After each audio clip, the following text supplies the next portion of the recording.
Hey guys, welcome back to the channel. Today we're going to be watching a video called Geography Now, Germany.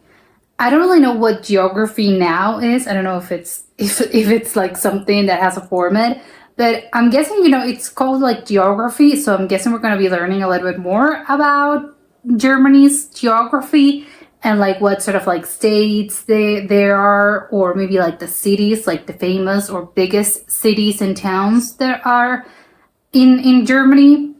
Maybe that's what it is. I don't know. It's kind of a very vague title, but that's what my mind went. I know that Germany, it's a huge country, and I think it's separated by probably like I know it's like the north, the south, the western part, and the eastern part. But I know that they're very different. I know that it's huge, but I don't know how much is actually like populated, because I believe, and I could be totally mistaken, but I think the thing is that there's like it's a pretty big country, but a lot of it's sort of like country, like actual country, as in like fields and trees and stuff, and not actual, and like little towns, and not actual like big cities where a lot of people live, like a metropolis. I think those are fewer. That's I think that's my impression, like Berlin and Frankfurt, and I think those are like the two most famous cities there are. Munich, but I don't really know.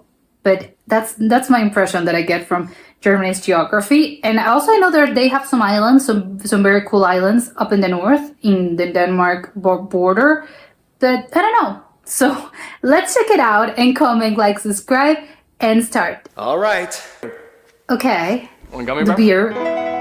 I've never heard of the gummy bear, but the beer, of course, like German beer. I'm your host Barbie. So we've conquered Belgium's castle, jumped through Denmark's lagoon, danced through France's forest, and now we've made it to the final boss of the EU, Kingpin Germany. Level 1, begin. Okay, let's begin.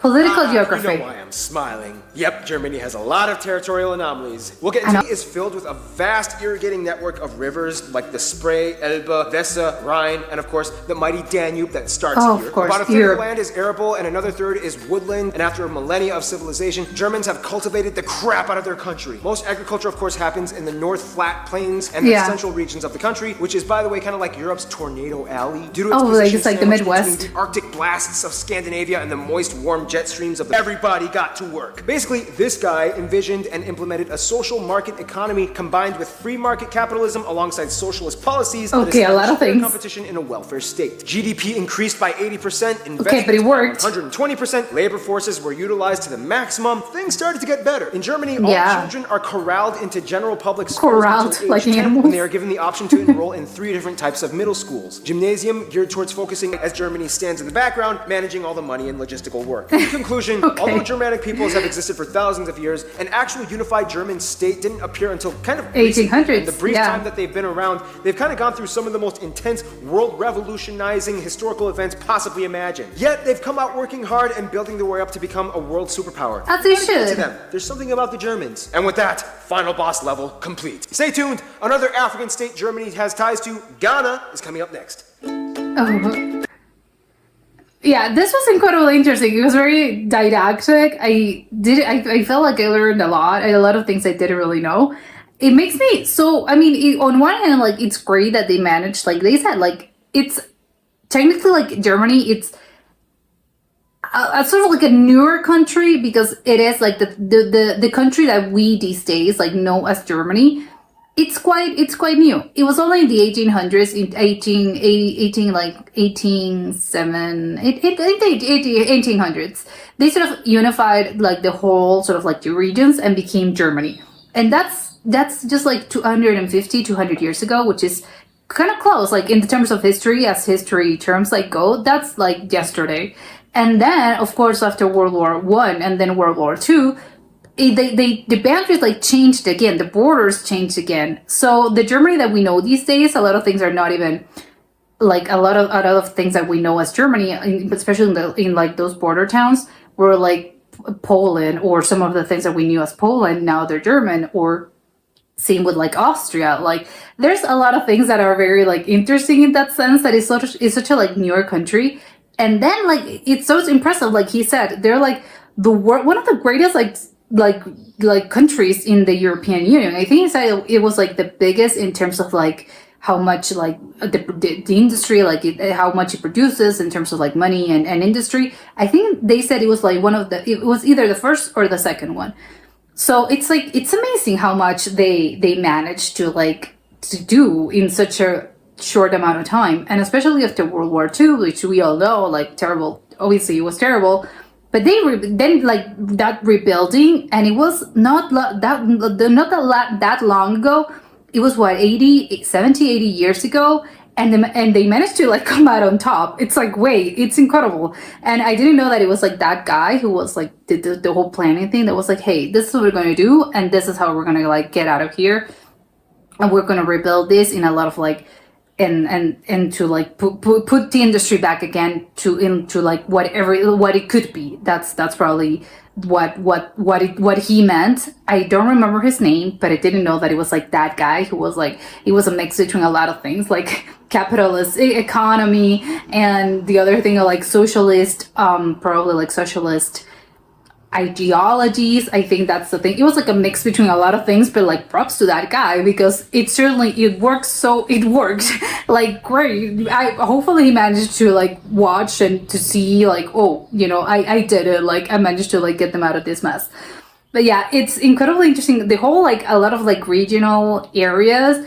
Like I said, it's so big, but each area has its own like little particular things, because it's divided in like states. It is very confusing. I know that each of them has its own like, I don't know if they even had their own constitutions. I don't think they do have their own constitutions, but each of them, it's like it rules themselves. So it's like it's like different states, and each one has its own like thing, and they're all part of Germany, but they're all like very different, which I think it's like, okay, it can be a little confusing, because each of them has its own like parliaments, I think, and they're all like separated, but still like it's the same. So it's very interesting on that hand, and the fact that each of them has its own like little like quirks, and they're famous for this, and the others are famous for that, and the little like stereotypes, which of course we're always going to have, like each and every country is going to have like their own stereotypes.